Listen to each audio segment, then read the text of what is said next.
할렐루야. 외국 사람들이 한국에 와서 우리 한국 사람들에게는 아주 일상적인 일을 보고 아주 깜짝 놀라서 입을 다물지 못한다고 합니다. 찜질방에 가서 믿기지 않는 광경을 보고서 놀라서 입을 다물지 못한다고 하는데요. 그 무엇을 보고 그러는 것일까요?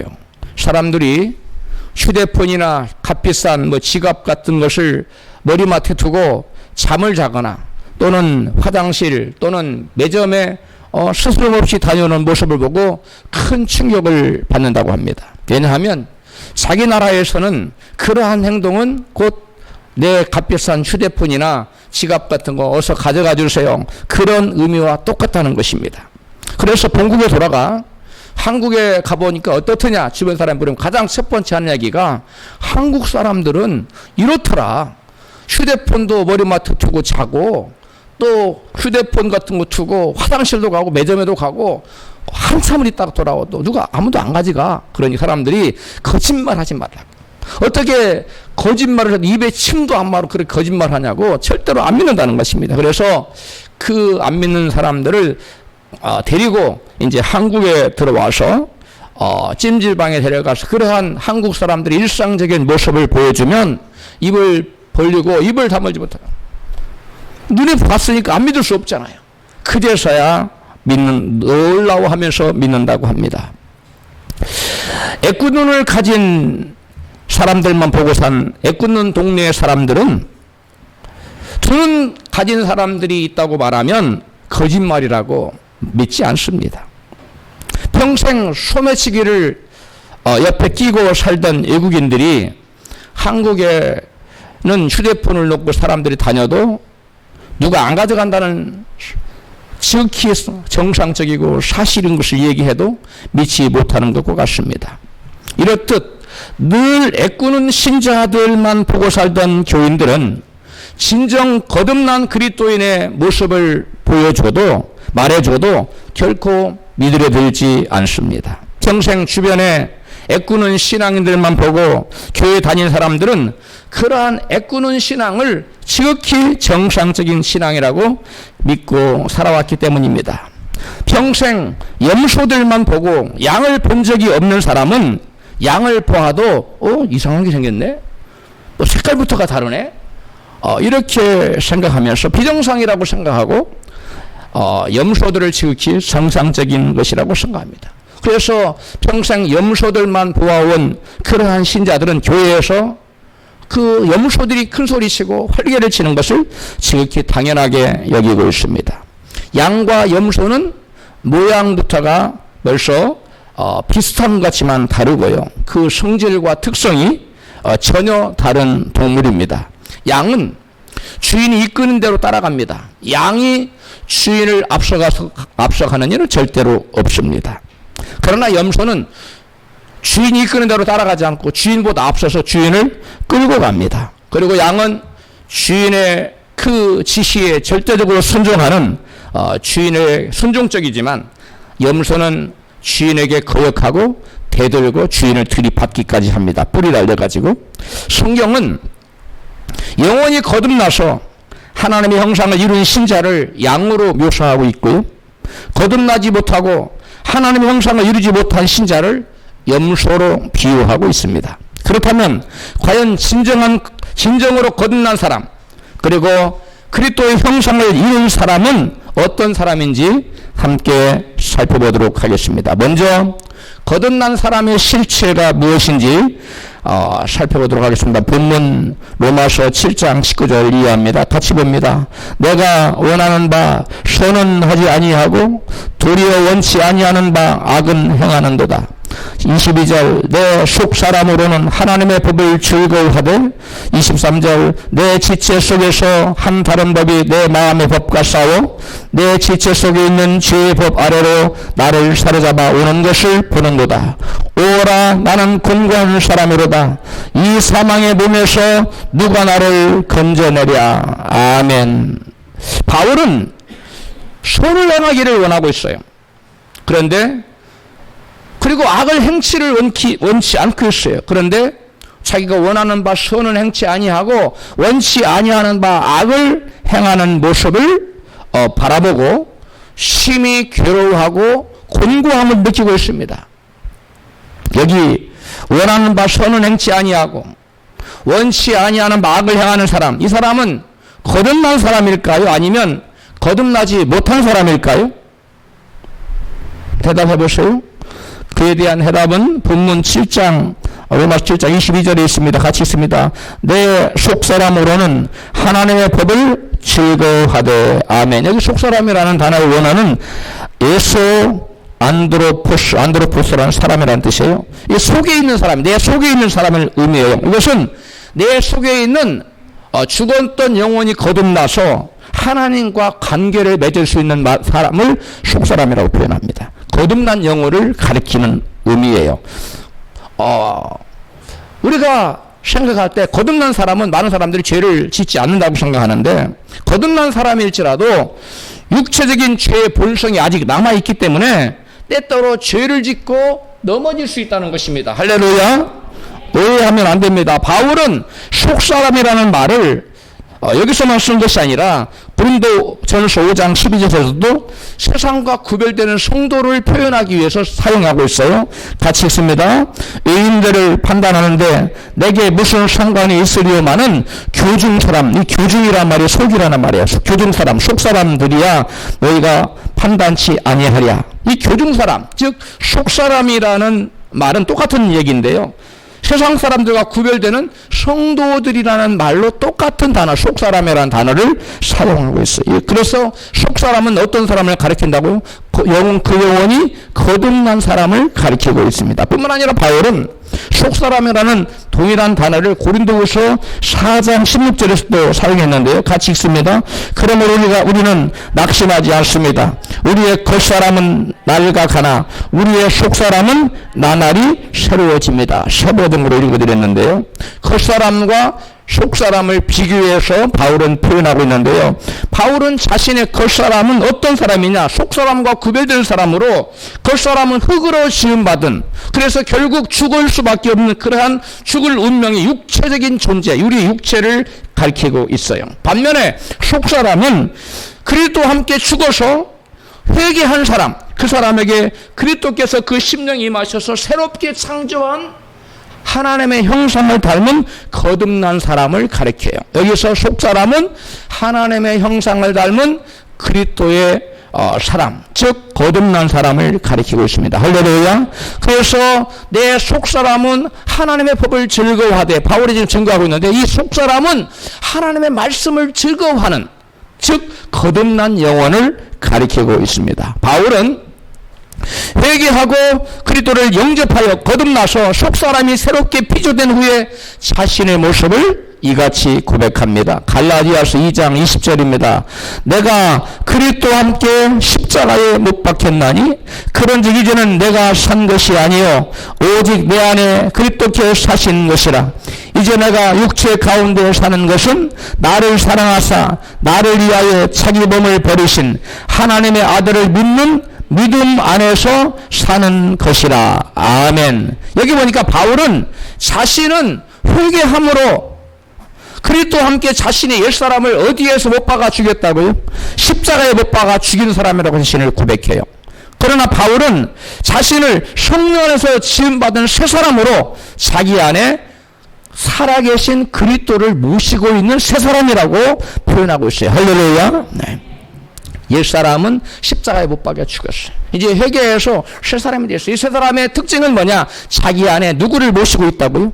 그리스도를 주인으로 모시고 있다고 말합니다. 속사람이란 죽은 영혼이 새롭게 지음받아 하나님과 새로운 관계를 맺고 자기 안에 하나님 모신 거듭난 사람을 가리킵니다. 바울은 이와 같이 자기 심령 안에 살아계신 그리스도를 주로 모시고 살아가는 사람을 믿음 안에서 사는 사람, 다른 말로 거듭난 사람, 다른 말로 그리스도의 형상을 입은 사람, 이렇게 표현하고 있는 것입니다. 할렐루야. 바울은 믿음 안에서 산다는 것을 자기 안에 그리스도를 주인으로 모시고 살아가는 사람이라고 이같이 증거합니다. 고린도후서 13장 5절입니다. 같이 너희가 믿음 안에 있는가? 너희 자신을 시험하고 너희 자신을 확증하라. 예수 그리스도께서 너희 안에 계신 줄을 너희가 스스로 알지 못하느냐? 그렇지 않으면 너희가 버림받은 자니라. 아멘. 개정으로 읽어드렸어요. 아직 회개하지 않아서 거듭나지 않은 사람은 그 영이 죽은 상태예요. 그러면 그 안에 뭔만 있느냐? 육의 지배를 받는 혼이 있어요. 혼만 살아있는 상태입니다. 영이 죽었다는 것은 하나님과 관계가 두절된 상태, 끊어진 상태예요. 그래서 하나님과 관계를 맺을 수도 없고 하나님의 음성을 들을 수도 없고 말할 수도 없는, 하나님과 관계가 끊어져서 하나님 교통할 수 없는, 하나님과 그 관계를 맺을 수 없는 그러한 상태를 가리킵니다. 그렇다고 해서 영이 죽었다고 해서 전혀 하나님과 대화가 불가능한 것은 아닙니다. 일반적으로는 영이 죽은 하나님과 대화가 불가능하지만 하나님께서 특별히 역사하실 때, 하나님이 특별한 경우에는 어느 특별한 사람과 하나님의 대화를, 영이 죽은 사람과도 대화를 나눕니다. 하나님께서 한 영혼을 구원하시고자 할 때 아직 영혼이 죽은 상태에서도 선행적인 은혜를 베풀어 주셔서 하나님의 음성을 듣기도 하시고 또 그의 음성과 대화를 나누기도 하십니다. 성경에 그러한 예가 어디 나와 있지요? 바로 아담의 예가 그렇습니다. 아담이 그 영이 죽은 상태에서도 하나님의 음성을 듣고 하나님과 대화를 나누는 것을 성경은 증거합니다. 창세기 3장 9절입니다.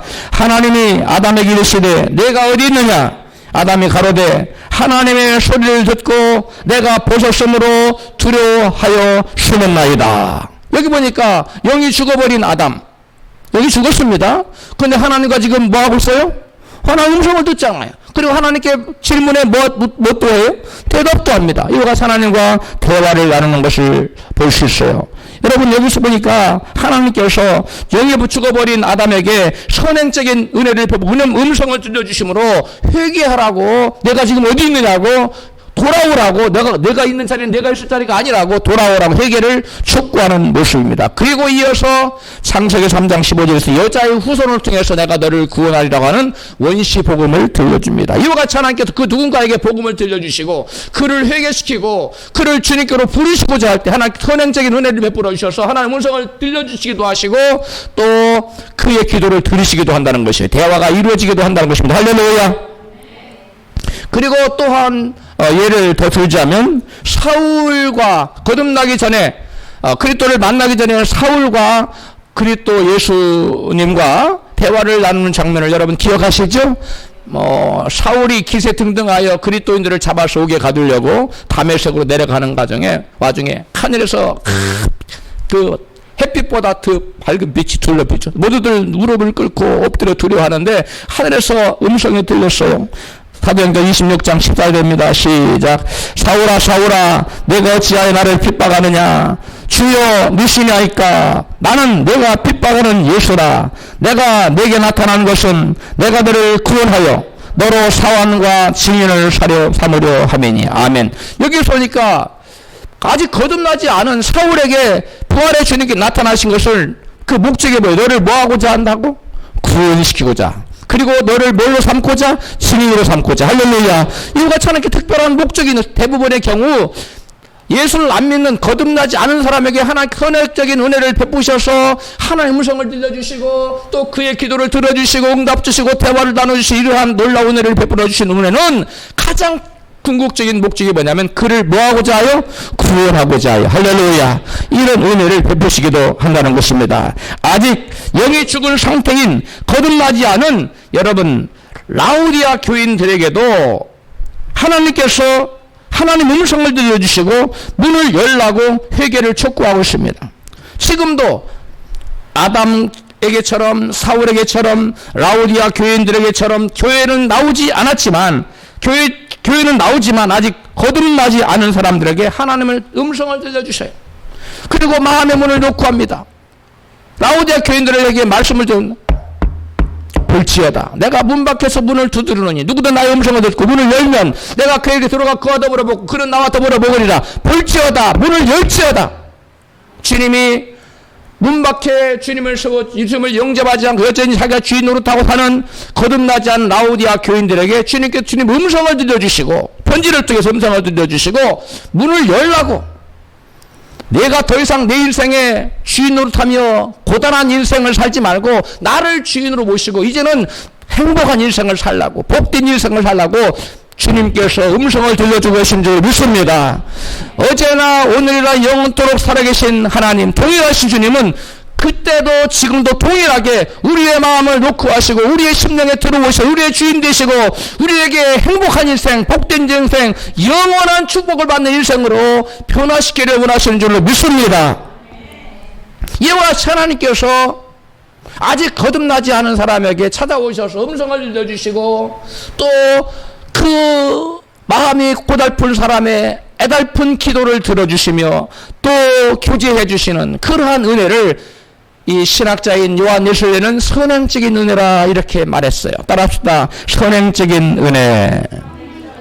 하나님께서 그가 아직 주님을 믿지 않을 때, 그가 아직 주님을 영접하지 않았을 때, 그가 아직 거듭나지 않았고 그리스도 형상을 회복하지 않았을 때조차라도 은혜를 먼저 베푸신다는 거예요. 할렐루야.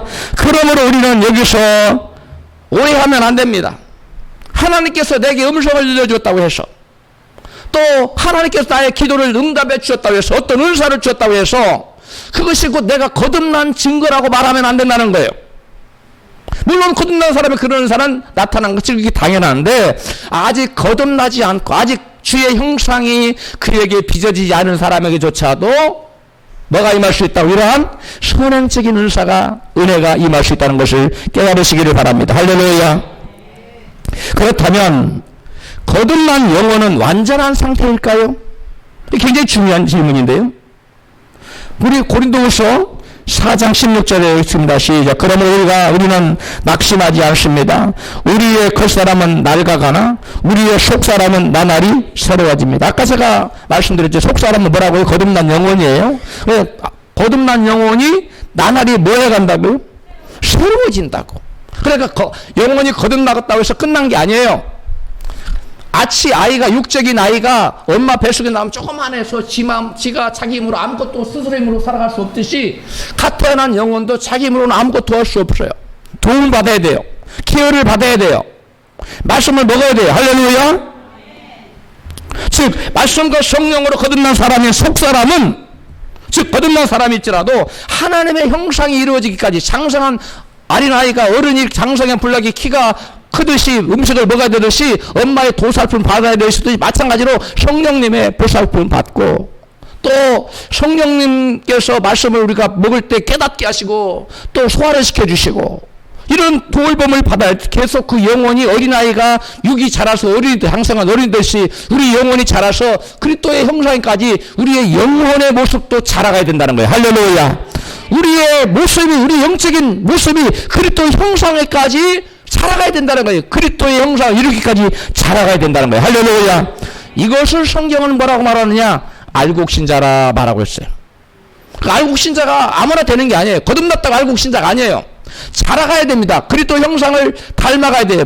말하는 것이나 생각하는 것이 그리스도와 비슷하게 완전히 닮지는 못하겠지만 그리스도 형상을 비슷하게나마 닮아간 사람, 이 사람이 열매 맺은, 예수께서 말씀 아름다운 열매 맺은 사람이요, 성령 열매를 맞은 사람이요, 이 사람이 그리스도 형상을 이룬 사람이에요. 깨달으셔서 먹게 아멘 하십시다. 오늘 또 다른 본문에 갈라디아 4장 19절에 가오로 이같이 말씀합니다. 시작. 나의 자녀들아, 너희 속에 그리스도의 형상 이루기까지 다시 너희를 위하여 해산하는 수고를 하노니. 아멘. 그러니까 무슨 말이냐? 거듭났어요. 다시 태어났어요. 성령에 의해서 영혼이 다시 거듭났지만 그런 사람이라고 해서 그 사람이 완전한 구원을 이룬 그러한 존재가 아니라는 거예요. 그리스도의 형상에 이르기까지 자라가도록 바울은 해산한 고통을 느끼듯이 그렇게 너희들 위해 수고를 한다는 거예요. 할렐루야. 여러분들이 그냥 내 마음대로 내가 그리스도 형상까지 믿음이 자라는 게 아니에요.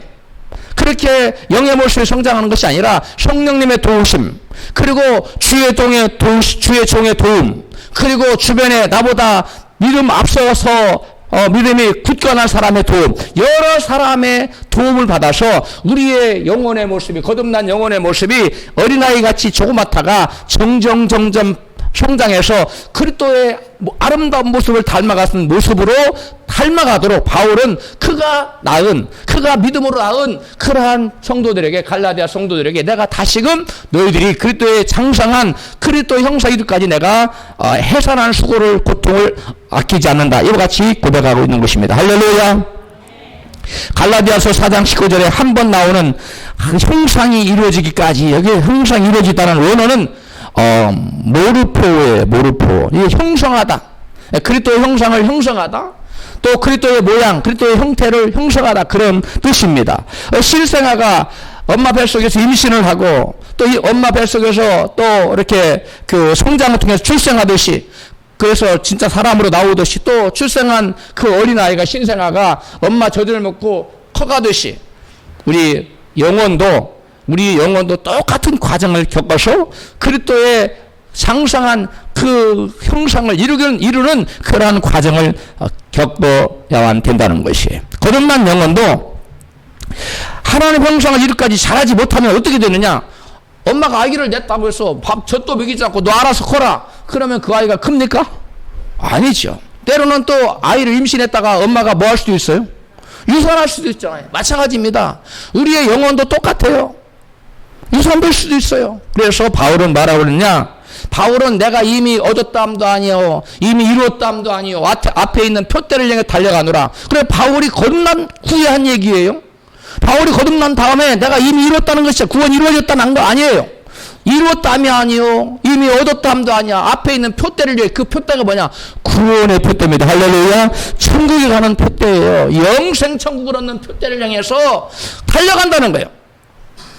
그리고 바울은 뭐까지 말했어? 내가 그 그리스도의 그 부활의 영광에 참여하기 위해서 내가 남은 고난을, 그리스도의 몸된 교회를 위해 나의 육체에, 그래도 남은 고난을 내 육체에 채우노라. 할렐루야.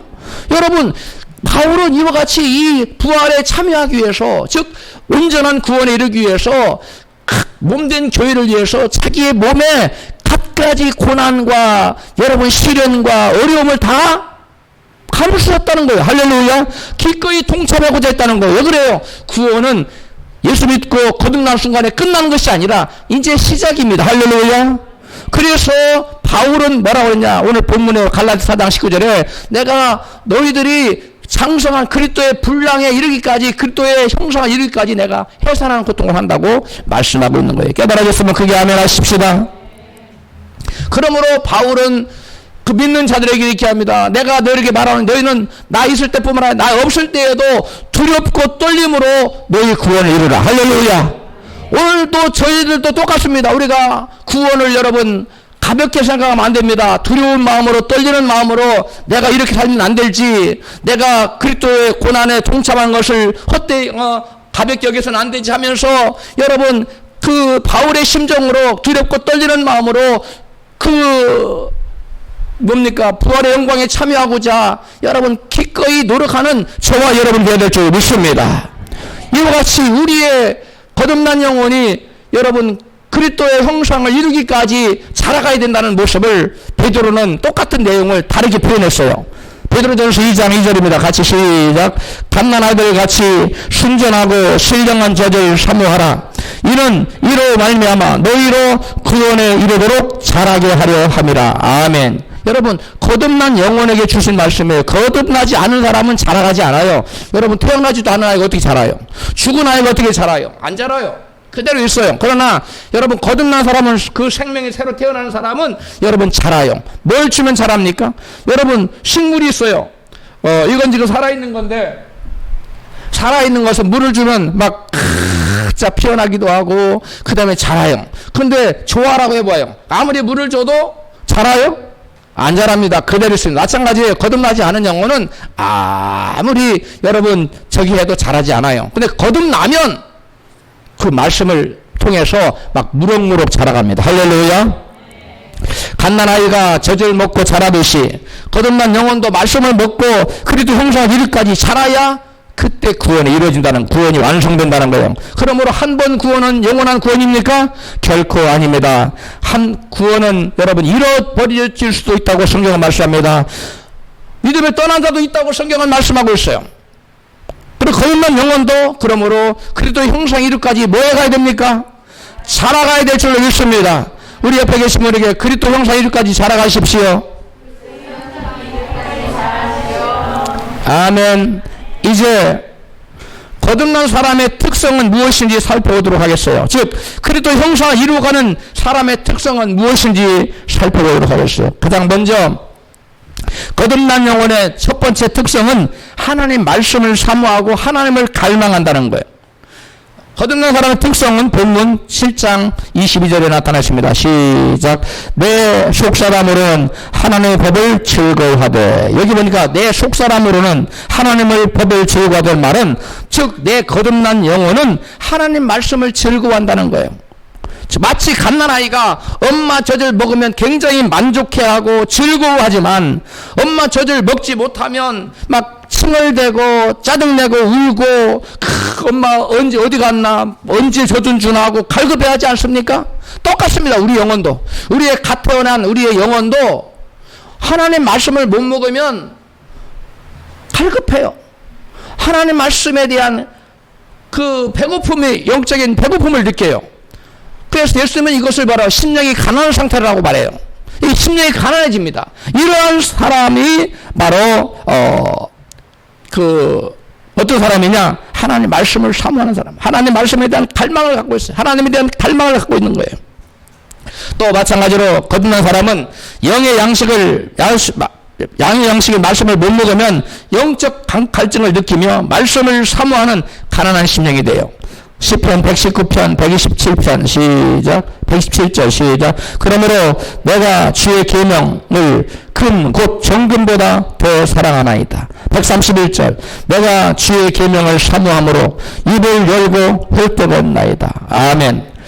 여러분 금보다 뭐를 더 사랑한다고요?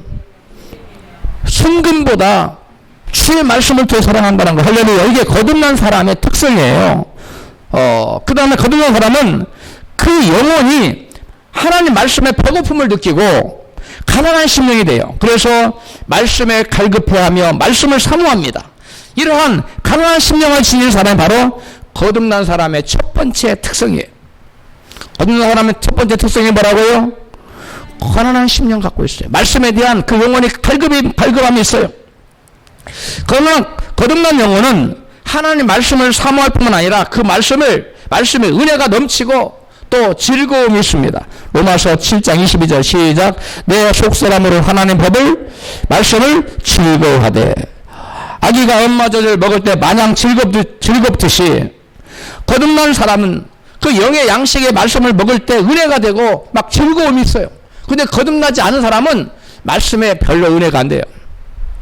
이 은혜라는 것은 그 안에 있는 성령께서 깨닫게 해주시 은혜가 되는 거고 즐거움이 있는 겁니다. 시편 19편 10절 시작. 여호와의 말씀은 곧 많은 정금보다 더 사모할 것이며 꿀과 송이꿀보다 더 달도다. 아멘. 여러분 설교 말씀을 들을 때나 말씀을 들을 때 말씀이 막 꿀송이 같습니까? 아니면 막 졸립습니까? 할렐루야. 이게 거듭난 사람의 특성이라는 거예요. 그러나 거듭나지 않은 사람은 그 영이 죽어 있어서 말씀을 사모하지도 말씀을 찾지도 말씀을 읽지도 않고 또 읽어도 재미가 없어요. 그 졸립습니다. 그래서 잠이 안 올 때 수면제로 성경 꺼내다가 이렇게 읽는 사람이 있어요. 그러면 거듭나지 않은 사람이 그래요. 그런데 거듭난 사람은 잠이 안 와 성경 꺼내서 읽으면 잠이 다 퍼뜩 달아나고 밤새도록 성경을 읽게 돼 있어요. 그렇지? 아니라는 표정을 짓는 사람이 있는데 바로 이 점이 거듭난 영혼과 거듭나지 않은 영혼의 사람의 여러분 아주 근본적으로 구별되는 차이점이라는 거예요. 설교 말씀을 들었는데 또 듣고 싶어. 집에 가니까 또 그 다음날 또 듣고 싶어. 자꾸 듣고 싶고 말씀을 읽는데 또 읽고 싶고 그리고 말씀을 들을 때마다 은혜가 되고 말씀을 읽을 때마다 은혜가 됩니까? 그런 분은 아직 내가 말씀에 온전히 순종하는 삶을 살지 못한다 할지라도 그 영혼이 거듭나서 그래도 형상을 본받아가는 자라가는 과정이 있다고 생각하면 됩니다. 할렐루야. 목사님 나는 죄를 짓는데 나 거듭나지 못하는 거예요. 염려할 거 없어요. 죄 짓는 거하고 거듭난 거하고는 여러분 크게 상관이 없어요. 그럼 맨날 죄 짓는 사람 겁나. 그건 아니고요. 어쩌다 죄를 짓는 걸 말하는 거예요. 내가 죄를 안 지려고 막 하는데 나도 모르게 죄를 짓는 사람. 이런 사람이 그 자기가 어쩌다 자기도 모르게 죄 짓는 것 때문에 거듭나지 않았다고 생각하면 안 돼요. 죄 짓는 사람도 뭐 할 수 있다고요? 죄 지을 수 있어요. 넘어질 수 있습니다. 마귀가 워낙 간교하기 때문에 아차하다 보면 넘어져요. 그러므로 저와 여러분은 깨어있을 줄을 믿습니다. 그래서 예수님은 말씀을 사모하는 사람, 즉 심령이 가난한 사람은 복이 있나니 천국이 저희 것이며 그랬어요. 마태복음 5장 2절이었죠. 심령이 가난한 자, 즉 말씀을 사모하는 사람, 말씀에 갈급해하는 사람, 이 사람 뭐가 있어요? 복이 있어요. 어떤 복이 있다고요? 천국을 소유하게 되는 복. 심령의 천국이 있고요. 그 사람 사는 가정의 복, 천국이 있고요. 그 사람의 그 삶의 환경이 그 사람 가는 곳에 요셉이 가는 곳마다 천국으로 바뀌었지 않습니까? 감옥까지 감옥이 천국으로 바뀌고. 여러분 이와 같이 그 심령에 그리스도를 모신 거듭난 사람은 천국을 소유하고 있기 때문에 가난한 심령이기 때문에 거듭난 사람이고요. 그 거듭난 사람에게 복이 있는데 천국을 소유하는 복이 있는 줄을 믿습니다. 할렐루야. 또한 거듭난 사람은 갓난아기가 엄마의 품을 갈망하듯이 하나님 만나기를 갈망하게 됐어요. 예배를 갈망하게 됐어요. 우리는 어떻게 하나님을 만납니까? 예배를 통해 만납니다. 예배를 통해서 예배 시간에 하나님 만나요. 그래 하나님이 또 주일날 안식일날 특별히 그날은 특별히 복을 주세요. 만나서 하나님께서 영광을 받으시고 절을 받으시고 복을 내려주세요. 그게 안식일이에요. 주일이에요. 할렐루야. 그래서 거듭난 사람은 갓난아이가 엄마의 품을 갈망하듯이 하나님 만나기를 갈망하게 되어 있습니다. 여러분 고아원에서 엄마의 품을 그 아이들이 갈급해 한다고 그래요. 그래서 유모라도 이렇게 품어주면 굉장히 좋아한다고 그래요. 그래서 고아원에 자란 사람들은 대부분 정서적으로 다는 아니지만 사랑을 충분히 받지 못했기 때문에 엄마 품을 자라지 않았기 때문에 정서적으로 불안정하다고. 항상 사람을 의심하고 어떤 상황에서도 불안을 느끼고. 그게 왜 그러느냐? 엄마의 품에서 자라지 않았기 때문에. 저와 여러분도 우리 영혼이 주님의 품에서 항상 예배 시간에 주님 만나서 성장하는 사람은 항상 그 심령이 스테이블해요. 항상 안정적이에요. 고요해요. 평안합니다. 할렐루야. 우리 시편 42편 1절 하나님이여 사슴이 시냇물을 찾기에 갈급함같이 내 영혼이 주를 찾기에 갈급하나이다. 내 영혼이 하나님 곧 살아계시는 하나님을 갈망하나니 내가 어느 때에 나가서 하나님 얼굴을 보고 하나님 얼굴을 뵙고 싶어서 갈망하는 마음이 있는 사람, 이 사람이 거듭난 사람의 모습이에요. 거듭난 자에게는 가장 자연스럽게 나타나는 본능이 하나님의 얼굴을 뵙고 싶고 하나님을 찾기에 갈급하다는 거예요. 시편 84편 2절입니다. 시작. 내가 여호와의 성전들의 애타게 그리워하다가 쓰러질 지경이 되었습니다. 나의 온 몸과 온 마음으로 살아계신 주께 부르짖습니다. 쉬운 한글 성경을 읽어드렸어요. 여러분 성전을 말하는 거예요. 하나님 얼굴을 뵙고 싶어서 너무 그리워하다가 쓰러질 정도가 됐다는 거예요. 거듭난 영혼은 누가 교회에 가자고 해서 억지로 가는 것이 아니라 하나님을 예배하러 가는 것 그 자체가 기쁨인 사람이에요. 여러분 예배 드려올 때 마음에 기쁨이 있었습니까? 그건 거듭난 사람의 특징이에요. 거듭나지 않은 사람은 오늘 또 주일에 또 돌아왔네. 안 가면 이거 안 되겠고 억지로 오는 사람.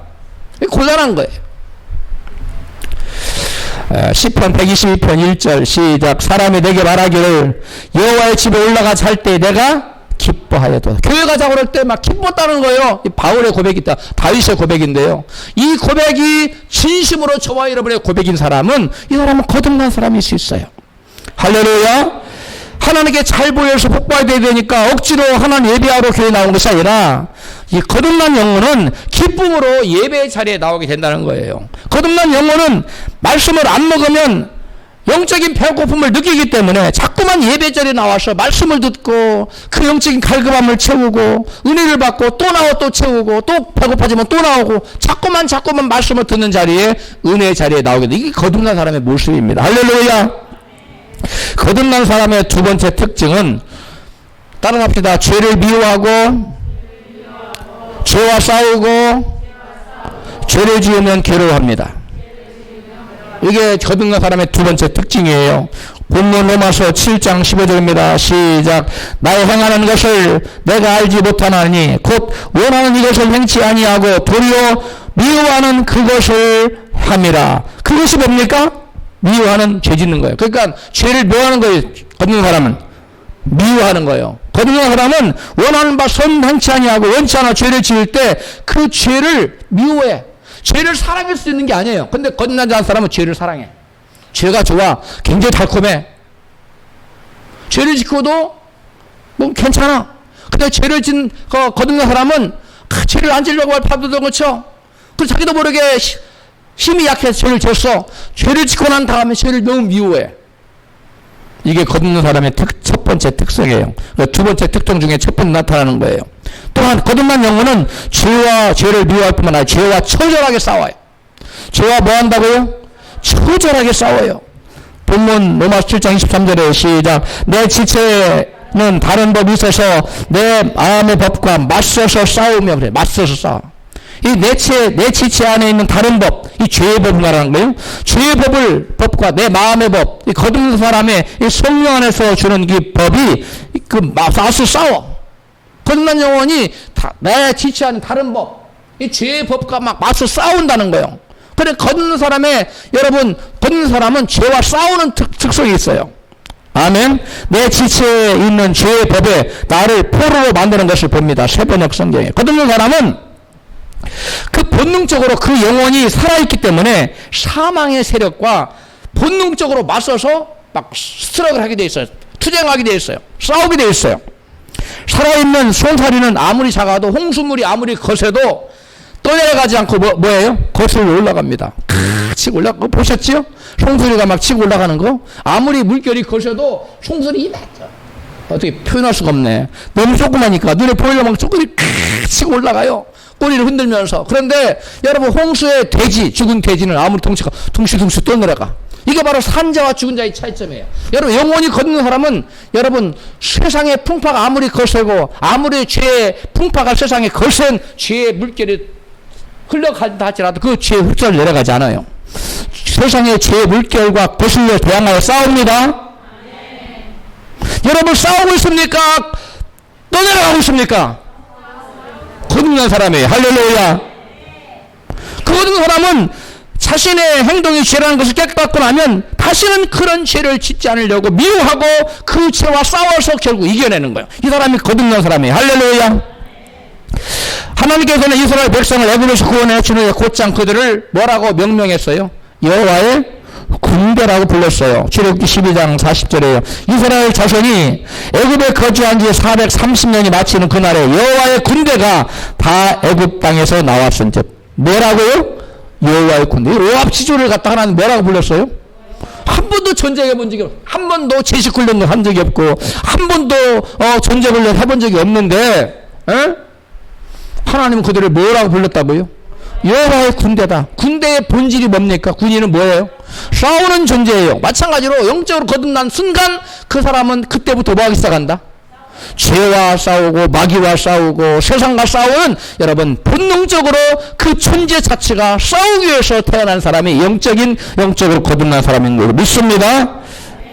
그래서 히브리서 기자는 믿는 자들을 향하여 죄와 싸우되 피 흘리기까지 싸우고 목숨을 걸고 싸우라고 히브리서 12장 4절에 말씀하고 있어요. 죄와 싸우되 어떻게까지 싸우라고요? 피 흘리기까지. 즉 목숨 걸고 싸우라는 거예요. 죄와. 예수님 8복에서 그래서 죄와 싸우는 자, 즉 의에 줄이고 목마른 사람은 복이 있나니 저희가 배부를 것이며, 이 천국간다라고 마태복음 5장 6절에 말씀하고 있어. 의에 줄이고 목마른 사람. 어느 사람이 의에 줄입니까? 죄짓고 죄와 싸우는 사람이 의에 줄이는 사람이에요. 할렐루야. 그 사람은 배부르게 된다는 것입니다. 뿐만 아니라 거듭난 영혼은 죄를 미워하고 죄와 싸울 뿐만 아니라 그 죄 때문에 곤고함을 느끼는 사람이에요. 아주 괴로워하는 사람입니다. 본문 로마 7장 23절 24절 시작. 내 지체 속에 한 다른 법이 내 마음의 법과 싸워 내 지체 속에 있는 죄의 법 아래로 나를 사로잡아오는 것을 보는도다. 24절 오호라 나는 곤고한 사람이로다. 이 사망의 몸에서 네가 나를 건져내랴. 아멘. 여기 보니까 거듭난 사람이 자기가 죄의 법 아래로 끌려가는 자신의 모습을 발견하고 나면 그 자신이 뭐한 사람이라고 탄식하고 있습니까 지금?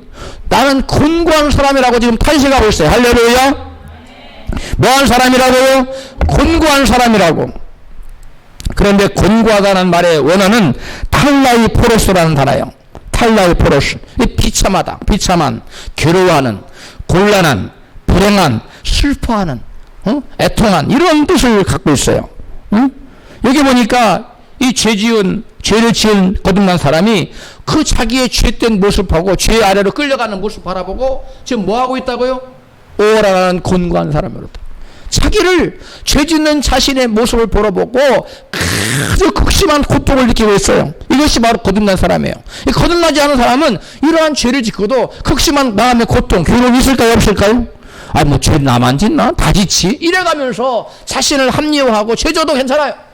마음에 큰 갈등이 없어요. 그렇다고 그 사람이 양심의 가책까지 느끼지 않는다는 얘기는 아니에요. 양심의 가책은 느끼지. 그러나 이 여기에 거듭난 사람의 이 고백처럼 마음에 심한 괴로움이 없다는 거예요. 번민이 없다는 거예요. 갈등이 없다는 거예요. 이 거듭나지 않은 염소는 죄를 짓고도 괴로워하지 않고 애통하지 않습니다. 바로 라오디아 교회 교인들이 그렇습니다. 계시록 3장 17절 시작. 내가 말하기를 나는 부자라 부유하여 부족한 것이 없다 하나 내 곤고한 것과 가련한 것과 가난한 것과 눈먼 것과 벌거벗은 것을 안다 알지 못하는도다. 여기 곤고한 것을 모른다. 똑같은 단어에 곤고한 것이. 곤고함을 못 느껴.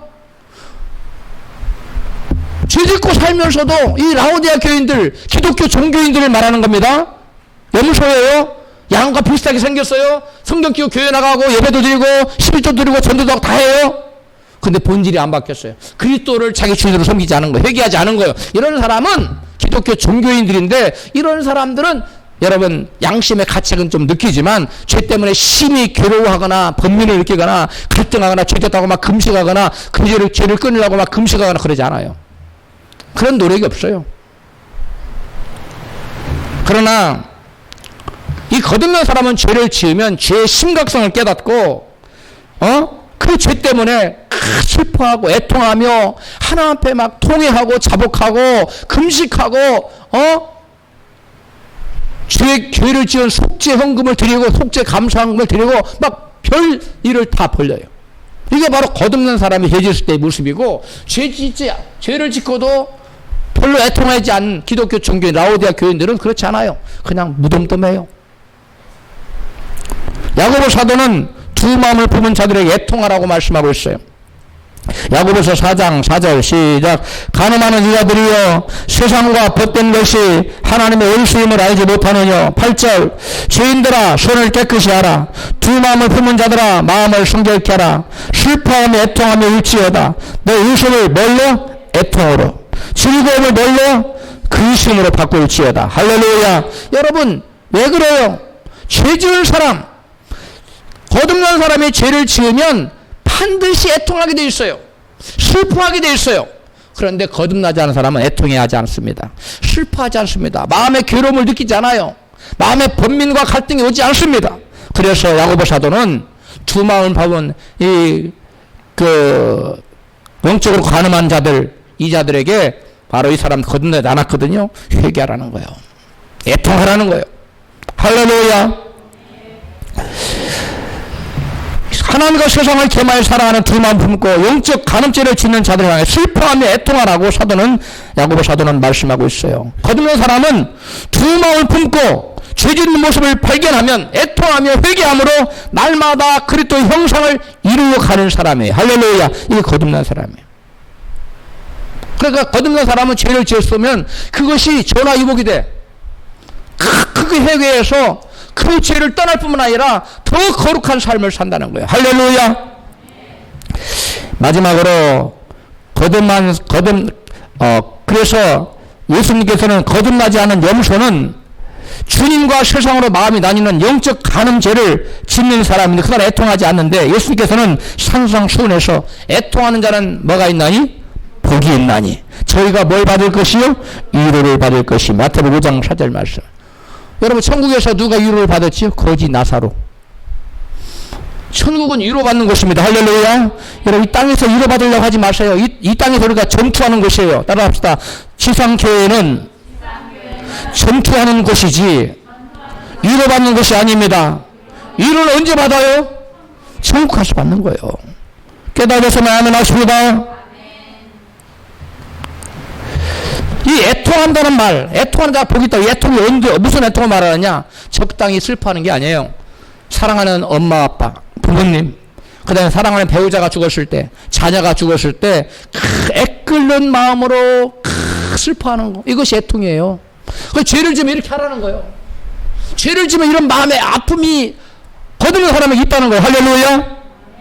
그 다음에 마지막으로 거듭난 영혼의 세 번째 특징은 기꺼이 모든 주권을 포기하고 그리스도를 소유하고자 한다는 거예요. 예수님께서는 거듭난 사람은 자기의 모든 소유를 팔아서 천국을 사들인 사람이라고 비유로 말씀하고 있어요. 마태복음 13장 44절 시작. 천국은 마치 밭에 감추어진 보화와 같으니 사람이 이를 발견한 후에 숨겨두고 기뻐하여 돌아가서 자기의 모든 소유를 다 팔아 그 밭을 샀느니라. 45절 또 천국은 마치 좋은 진주를 구하는 장사와 같으니 극히 값진 진주 하나를 만나매 가서 자기의 소유를 다 팔아 그 진주를 샀느니라. 아멘. 여기 예수께서 비유로 말씀하신 밭에 감추어진 보화, 극히 값진 진주 하나는 무엇을 의미하는 것일까요? 바로 천국의 주인 되시는 예수 그리스도를 상징하는 것이에요. 예수 그리스도를 비유하고 있어요. 그런데 그 천국의 주인 되신 예수 그리스도를 소유하려면 자기의 소유를 다 뭐 해야 된다고요? 팔아야 된다는 거예요. 뭐 하나님 이건 안 돼요. 이것만은 건들지 마세요. 이건 그리스도를 마음의 주인으로 모실 수 없는 거예요.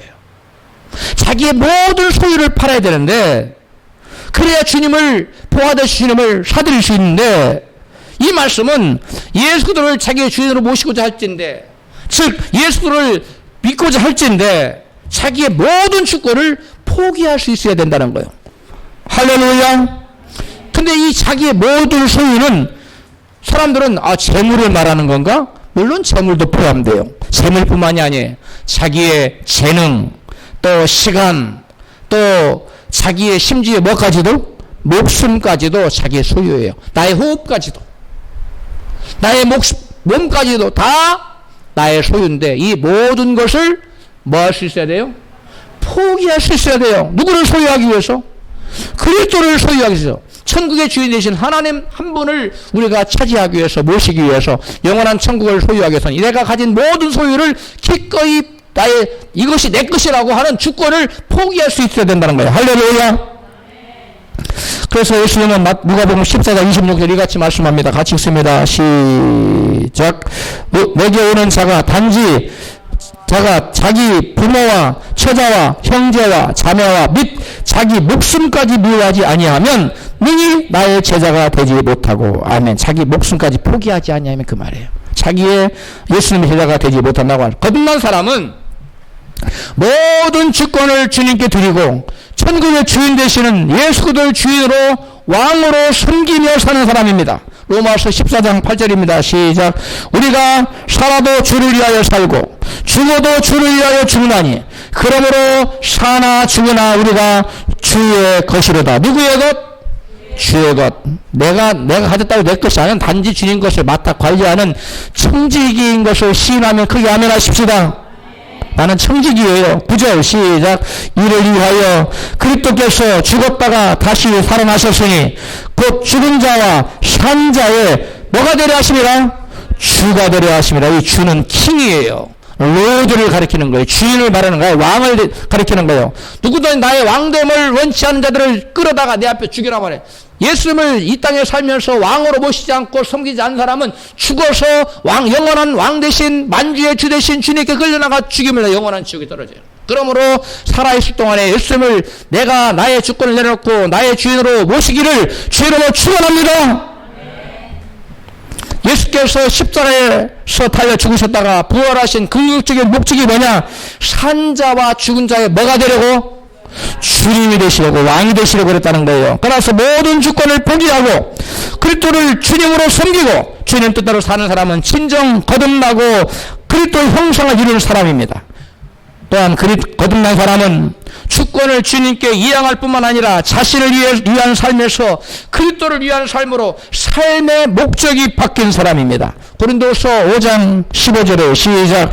제가 모든 사람을 대신하여 죽으시는 산자들로 하여금 다시는 제 자신을 위하여 살지 않고 오직 자신을 대신하여 죽었다가 다시 사신 자를 위하여 살게 하려 함이니라. 17절. 그런즉 누구든지 그리스도 안에 있으면 새로운 피조물이라. 이전 것은 지나갔으니 보라 새 것이 되었도다. 아멘. 성경은 더 이상 자신을 위하여 살지 않고 그리스도를 위하여 사는 사람을 뭐라고 표현하고 있습니까? 새로운 피조물이라고 말합니다. 달리는 거듭난 사람이라고 말합니다. 할렐루야. 우리는 새롭게 된 피조물, 이 새롭게 된 피조물은 어떤 말 후에 결론적으로 나타났어요? 나를 위해 살지 않고 더 이상 자신을 위해 살지 않고 누구를 위하여서 나를 위해 죽었다가 다시 살아나신 그분을 위해 다시 살려고 한다는 그 말씀의 결론으로 우리가 그리스도 안에 있는 사람은 뭐다? 새로운 피조물이라고 말씀하고, 새로운 피조물은 다른 말로 뭐예요? 거듭난 사람이에요. 그 영혼이 거듭난 사람이에요. 할렐루야. 영혼이 거듭나고 하나님의 그리스도 형상을 이룬 사람은 진정으로 이러한 고백을 하게 되어 있습니다. 로마서 14장 7절입니다. 시작. 우리 중에 누구든지 자기를 위하여 사는 자가 없고 자기를 위하여 죽는 자도 없도다. 8절. 우리가 살아도 주를 위하여 살고 죽어도 주를 위하여 죽노니 그러므로 사나 죽으나 우리가 주의 것이로다. 이러한 고백이 진정 여러분과 저의 고백입니까? 네, 아멘 하신, 진정으로 아멘 하신 분은 거듭난 사람이고 새로운 피조물이고 하나님의 자녀예요. 우리 모두 성령 안에서 거듭나 새로운 피조물이 되어 그리스도의 형상을 이루고 진정 나는 주님의 것이라고 고백할 수 있기를 주님의 이름으로 축원합니다.